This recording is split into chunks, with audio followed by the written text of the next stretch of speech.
to the aquarium that charged a $40 admission fee.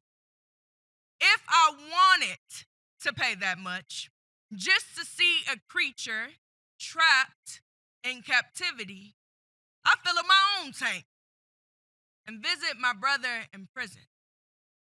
I'd recount our family history, a Middle Passage drowning in the genetic pool. I track both of my brothers, the one in prison and the other dead.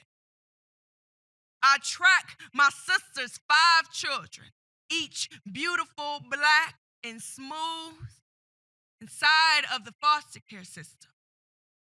They are an oil spill that no one takes accountability for. I track all of my family, the living, the dead, and even the bastards, lucky enough to never have learned of the thickness of our blood, the way that it lays in wait to claim us.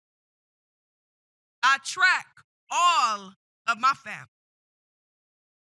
only as far back as my great-grandfather, a blue-eyed black man, said to have had an angry tempest for eyes and a hatred of his children, including my grandfather, an alcoholic that placed everything unhealed in his capsized liver and in the bloody bludgeoning of my grandmother.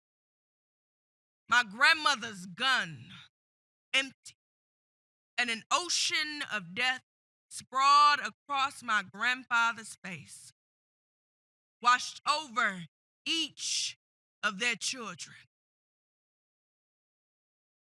My mother submerged her trauma beneath her addiction, birthed each of her children into this world just as wet with grief.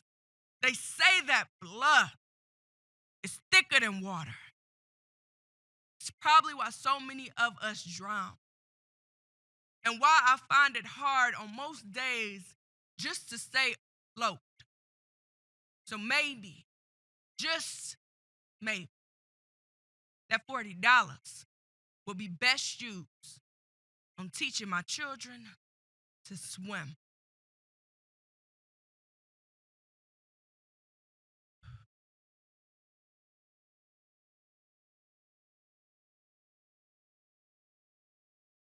To celebrate my husband's graduation, we sardine pack in a rental van.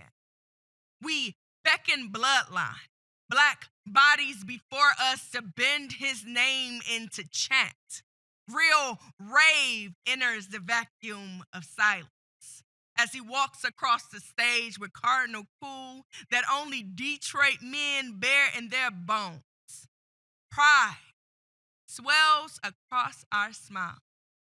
We cramp our bodies back into the van. Congratulations consume chatter left roadside. Breaking news shatters joy. Tells us of the Buffalo shooting. Tragedy is a school graduation that Black people attend way too often. No one wants a cookout invite when we dress it as a funeral. How quickly Blackness loses its stock as culture vultures feign grief yet lurk over death.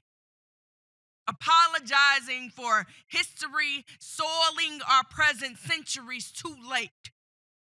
An apology ain't never revived a body. An apology ain't never rewinded a eulogy. We exhaust by prostrating our sorrow for the world's gaze.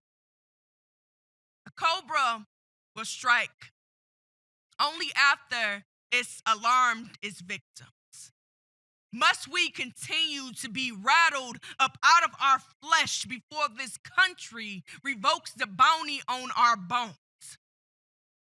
We tire of teaching that we too are human.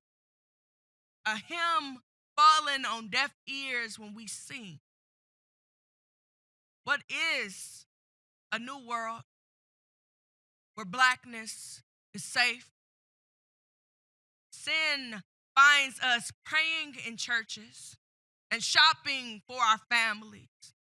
We drag bloated grief, unfurl our bodies into lovers' grasp, thin our patience over the word again, again, again. Soak our shock and rage in gin. Imagine a world where our skin breathes innocent before guilty, where we are protected more than we are surveilled, where Jazz clings to her family in a sweltering van before June, celebrating her husband. Mass murder, the furthest thing from my mind.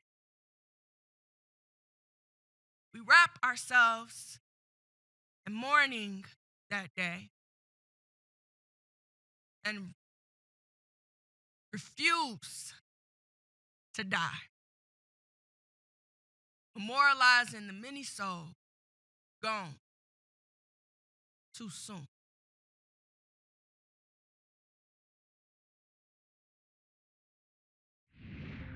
We just come from the stage and have seen Jassmine perform two very powerful pieces of poetry. Welcome, Jassmine. It's my honor to be here with you. Thank you. My pleasure. Jassmine, can you just tell us the names of the two beautiful pieces, powerfully beautiful pieces that you shared today? Absolutely. The first one is called Aquarium, and the second one is called The Golden Shovel, May 14, 2022. And it's after Gwendolyn Brooks and Terrence Hayes. I saw a form from Terrence Hayes called The Golden Shovel, and it blew my mind. He took Gwendolyn Brooks' We Real Cool, and he formulated a poem where he would take every word in that poem, We Real Cool, and put it at the end of each line. And so it reads within my poem like it's his own story, but you can read Gwendolyn's entire poem, like if you go straight down. And it was just like, oh yes, thank you, ancestor, for giving me this. What inspired you to write the first poem? I think it was Aquarium, paying $40. How creative is that? Yes, so Aquarium was actually a poem that took me a few years to write. And the reason why I needed to get it out of my body, to write it out of my body, was I'm adopted. And being adopted, there's always been that curiosity about my roots, about where I come from. But I'm also adopted within my family on my maternal side. And there were a lot of hushed secrets and people didn't want to talk about things.